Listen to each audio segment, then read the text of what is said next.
Welcome to day 2 of the Healthy Boundaries, how to say no without feeling guilty.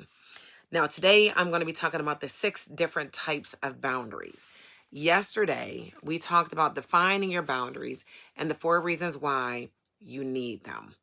Number 1 was boundaries allow you to be your most authentic self. Number 2, it's a form of self-love. The third one was so that you can set realistic expectations with a clear direction. And then the fourth one was to protect you emotionally and physically. I will make sure to leave that link down below so that you can check out that video after this short video here. But again, today we are going to go and jump right into the 6 different types of boundaries. Yeah, there's 6 of them. And I want to discuss that today. And after that, we are going to talk about setting boundaries and why that can be difficult.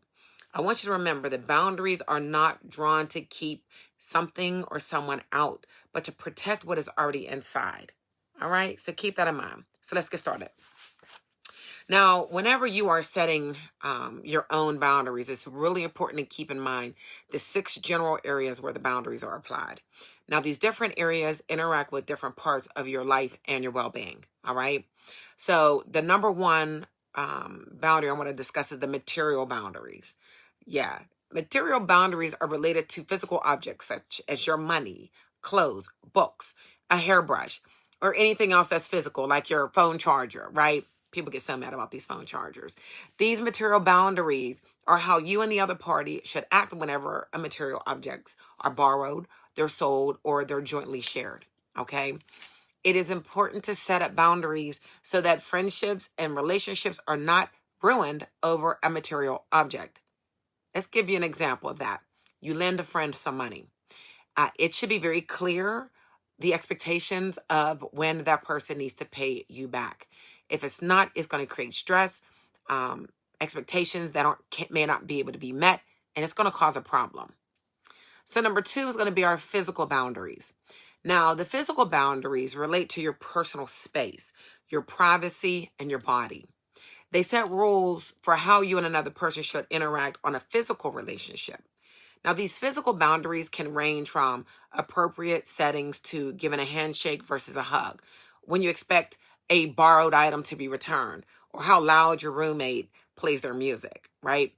A good example of this, of a physical boundary, is like what I talked about the other day, where there's a young lady that I met in our Friendsgiving that she does not like to be hugged, right? And we all are, most of us are huggers.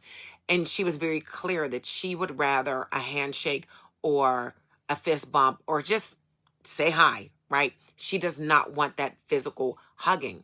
That is her physical boundary.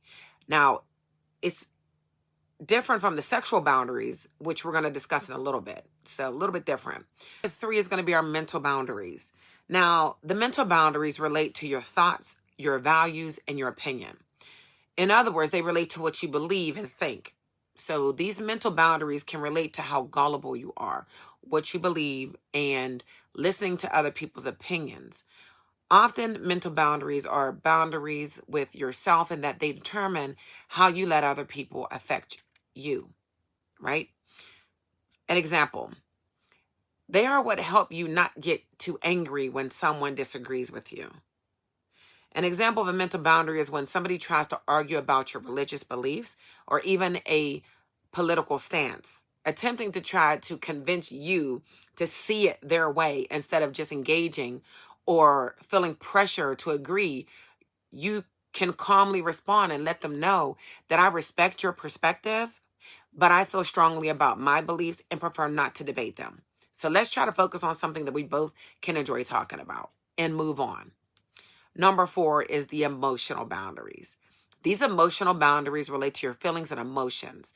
They separate your feelings and your emotions from someone else's. Having good emotional boundaries allow you not to only feel your own emotions, but they also allow you to take responsibility for your emotion. It also involves protecting your feelings and emotional well-being by making sure you don't take on others' emotions or allow your own to be dismissed or invalidated. A good example of this is you have a friend who's always calling or coming over, dumping all over you, all of their problems all the time, and they never ask you how you're doing. A good way to avoid this happening is to let them know that, hey, I've also been a little overwhelmed. And it would be nice if we can share with one another what we're going through to support one another. Okay? Like the mental boundaries, emotional boundaries are often boundaries with yourself because they require you to know your emotions and take responsibility for them. So number 5 is the sexual boundaries, and it has to do with your comfort level relating to sexual touch and activity. They can help you to determine what, when, where, and with whom you are comfortable having these interactions. They should always be implemented and respected in sexual or flirtatious settings. And a good example of a sexual boundary would be if your partner suggests trying something new and you're not really comfortable with that. Instead of just going along with it and trying to just avoid a conflict, you need to assert your boundary, and you can say something like this: I really appreciate you sharing your feelings, but I am not comfortable with that idea. Let's talk about what we're both okay with and find something we both can enjoy together. This will reinforce your right to prioritize your comfort and consent while fostering open, respectful communication around sex. Don't just shut it down. Be open. Number 6 is spiritual boundaries. These spiritual boundaries relate to your belief and experience with God or some other higher power. Now, these boundaries often only relate to yourself and the higher power, but they can also relate to how you interact with people who have different spiritual ideas than you. Here's a perfect example with a coworker frequently criticizing your personal spiritual practices or tries to convert you to what they believe. You might say something like, my faith is personal and meaningful to me, and I really respect your beliefs, and I ask that you respect mine. Let's keep this conversation professional. This gives you the right to practice your spirituality without judgment or unwanted influence by someone else. Why setting boundaries can be difficult. Though setting these boundaries are necessary for your health and well-being in relationships to other people, they can be extremely difficult to set and implement. People with codependent tendencies especially find setting boundaries difficult, and here's why. These boundaries require you to put yourself first. When you set boundaries, you put your needs and wants above any other party's needs and wants. And this, again, can be difficult if you are a people pleaser or desperately feel the need for love. Because, again, this causes or could cause some people to become angry or irritated with you. Another thing that makes setting boundaries so difficult is that they require a keen knowledge of self. You must know what you like and what you expect from yourself and others. If your perception of yourself is clouded or unclear, it will be extremely difficult to set and implement effective boundaries that reflect your needs and your wants. These boundaries require you to feel like you have rights. Setting boundaries also means that you feel that you have the right to be treated a certain way. For people who are insecure or want a certain relationship, feeling that you have the right to be treated a certain way does not come naturally.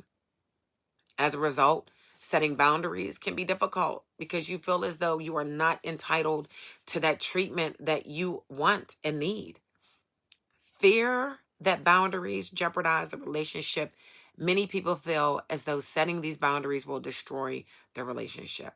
And as a result, enforcing boundaries will be difficult out of fear of losing someone that you love or admire. And of course, it is important to remember that losing someone who refuses to respect your boundaries is not a loss. Trust me. Boundaries take practice.